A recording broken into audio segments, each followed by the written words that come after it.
Okay, I went ahead and I've added the coats of white paint to everything. And you can see I've got the white, the painted interior here. I have also, if I move this just a little closer, I've gone through let's get a little more light over here, over onto these pieces and hit it with a little bit of a sandpaper. Nothing like, this is a 320, so it's a pretty light one. And basically I'm just going through and trying to make sure that there's no horrendous bumps. Like I can kind of feel one in the paint there. And when I come through, I'm just being really, really gentle. And then just feeling it again. I also, if I can get up here, there's some little ridges here that I need. Can you see that little, like the little burrs that are on there? I need to take care of that. I'm also still playing with composition and where I want things, and knowing that I need to create more elements of this piece. So this morning I hadn't touched this one yet. You can see that there's like some raised bits in the paint, and especially along any place where I used wood, there's going to be a little bit of an edge. It's a weird thing to here. You can see, I don't know how, I'm not quite sure, because I never really take it into consideration when I'm working after a certain point. You can see how this door wedges in here very nicely. It does. But there's a part of my brain while I'm working, and maybe it's just because I've done this kind of construction, working with cardboard and recycled materials and paint and paper mache and stuff. I always know that I've got about a millimeter of wiggle room when it comes to placing things inside of other things, especially if I want something to fit tightly. And that when I am painting and adding surface, and when I say surface, I also mean, like, you guys know that I take the carton board and I veneer edges. That's a little under a millimeter. So I've added about a millimeter onto the width of this just by going around this top piece once. My brain, it's like I know I need to take that into consideration, but I'm not consciously thinking of it. So it's kind of the same thing with this door.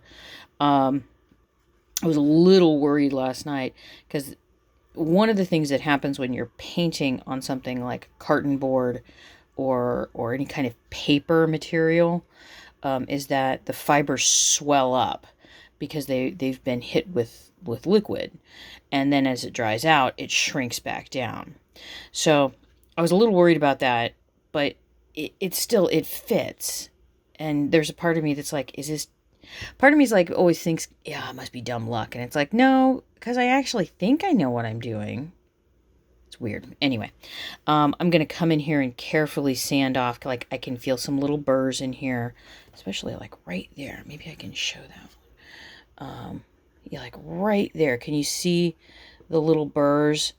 I'm going to come in and very carefully. And when I say very carefully, when I was holding this piece up and I was feeling it and going, it's that kind of sanding. Occasionally a little bit more, like over here on this little house, the little Harold house, you could see I had something much bigger, and then I painted it with a little bit more white paint, because you can kind of see where that little scar is. I need to do a tiny bit of sanding to make sure that that's okay. These sides are dry now, so I can hit that thing again too. So I'm going to be working on that today, and I'm also going to be cutting shingles and adding those. And I think what I'm going to do, because I know I want these to be a shade of teal, these shingles are going to be a shade of teal, I'm going to hit this side and this side with coats of teal paint. just to make sure I don't have any white popping through. Now, today's the video that's live today, I talked about going back in and looking at the surface, and if there was any air bubbles, we could take care of them. There's one there, but there was a big one over here, and it's just gone. So for right now, I really don't have a lot of air bubbles, not big enough ones to really, maybe that one. Because what this basically involves is very carefully making a slice, pulling the paper up, applying glue, and then pressing it back down. But I need to first figure out what my exact, and I really don't mind that. I kind of think that looks cool. I wish I could have gotten it to do more. But I need to first decide exactly what my composition is before I decide to do that. Now, I also went ahead and added the brown paper on the back of this. I don't normally do that, but in the case of these pieces, these more like recent 3 pieces where they're much more three-dimensional, I'm going ahead and doing it because doing it at a later date can sometimes be a little problematic. So I think what I'm going to do too is I'm going to, just to protect the surface of this, I'm going to go through and add on some varnish just to protect the paint that's on here, because I've got a couple of areas, I just saw it, a couple of areas where there's some crazing, which just means the paint has started to kind of pull away from itself on the surface, which is not abnormal. And there's a few little areas that I want to make sure I protect. Does that make sense? So I think I'm going to do that this morning and just get it out of the way. Because there was an area along the edge and I repaired it with some glue while it was still wet, and I can't find it again. So I did a pretty good job on that. So I'm going to be working on that. I'm going to get that covered today. I'm going to do some teal painting. I'm going to finish the sanding on this because I can go ahead and start painting this all yellow. And then I found, I'm reaching around here, I found my plexiglass. It's, like I said, this is basically like the replacement plexi for like, that's a little test piece, for maybe like a picture frame. It's covered on both sides with a very thin sheet of plastic, and I can cut it to size. So for these portions within this piece, they will all be getting a piece of plexiglass. And I think knowing, how do I put this? Glues react in different ways with different kinds of plexiglass. And it has to do with the fact that the plexi is made of plastic, and the glues that you're using are more than likely going to be a cyanoacrylate. They're going to be like a super glue sort of thing. Some type of a formulation thereof. Sometimes they will fog the edges of like where you applied the glue to glue it in. The edges on either side will fog, and I don't want that. So there's part of me that thinks that what I want to do is cut the pieces, and then instead of simply gluing them in, use a small piece of wood on either side and put the glue on that portion. Does that make sense? Or to help shore it up. Does that make sense? Basically, what I'm saying is the little piece of plexiglass would be free floating. The wood portions would be glued down, holding it in. And they would probably be done just at the bases of each of these little triangles of glass that I want to put in. So I'm very happy I found this. This little bag has lasted me quite a long time, and I got it for like not very much money online. I think it was like maybe $10, and I've had it for several years, and I use it every now and again when I need specifically a very specific thickness, and I need it to not warp or bend. Does that make sense? I think that makes sense. I also went through, because everything's organized, I just needed to find some boxes. This is some tiny furniture that I had made for the what I call the Shirley dollhouse, and these are some of the little chairs that I made. They go with the little kitchen set, because I had talked earlier with the previous piece about how I'd made a little kitchen set before. I love this little piece, and those are just the little backsides, the little snappers, which I just thought was so cute. I designed this after a little enamel top table that I had many years ago. So I want to design some pieces, because here's a I really wish I'd done this in a solid color. I based these off of the Fisher-Price Play Family House that I had as a kid, and I just did it in fabric, etc. And I made some little wingback chairs that go with it. But there are, if I put this here and move this up, the design of this chair I liked, because there's part of me that wants to have elements like this on and around. And there's part of me too that wants to have, I'll just use this one. I think this one's a good example. I'm also going to be building some little ladders that I want to use in certain areas. This one wasn't a very good one. I think I like the blue one better. I didn't like how those edges there came out. A little set of bunk beds that I built for that tiny little dollhouse.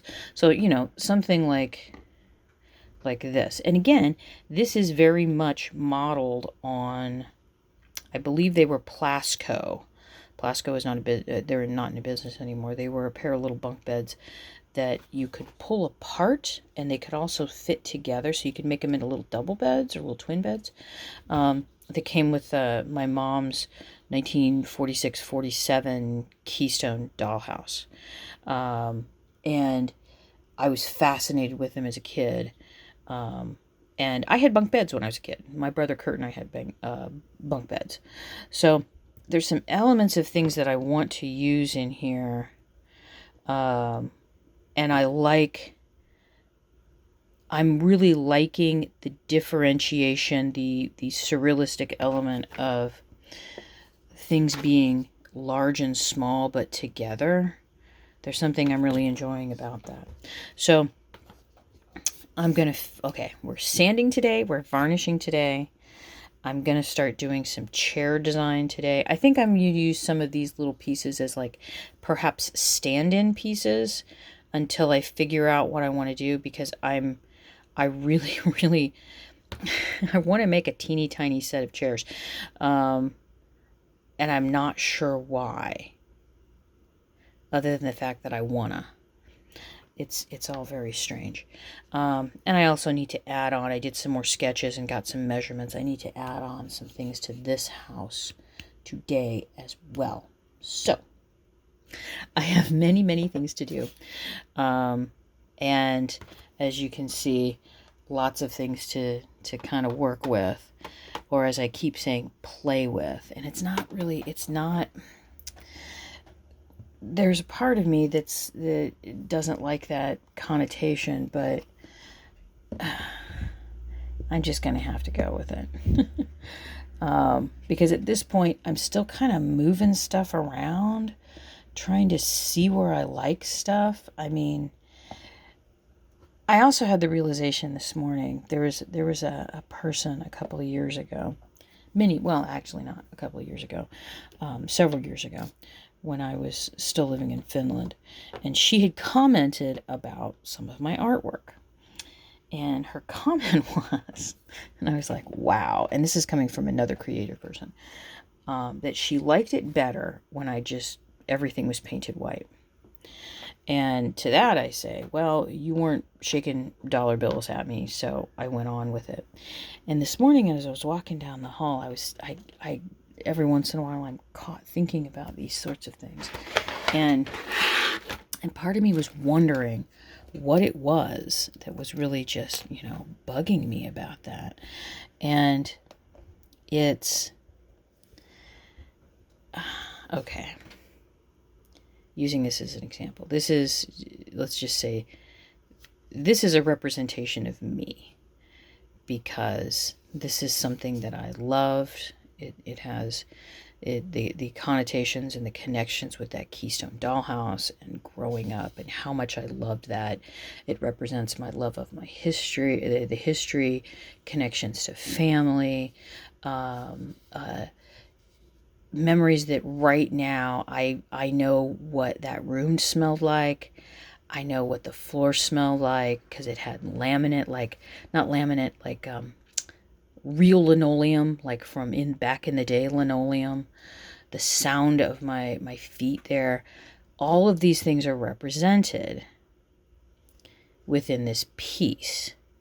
And what other people see is what they bring to it. Oh, it's a little house. Oh, it looks like something from a Monopoly game. It's a birdhouse. It's a this, it's a that. Once I start adding the surface to the piece, I start painting it, and I start adding me to it. What I see, what I think, what I feel, how I interpret this form. That's when some people are like, I don't like that. Which is very much, a way of, I know I'm choosing to interpret it this way. That I like what you did, but I don't like the you all over it. Which then translates for me into, I like what you can do for me. I like what you can be for me. But I don't want you putting yourself and your mark on it. And I think I need to tease that apart a little bit more, because I don't think I've expressed it correctly for myself. I need to tug on that a little bit more. And I will, as I'm sanding and painting and doing those sorts of things. So, thank you for listening to me ramble today, because this video got really, really long. Thank you, patrons, for sticking with me and letting me, allowing me into your lives where I ramble on about all manner of different things. And I will see you in the next video.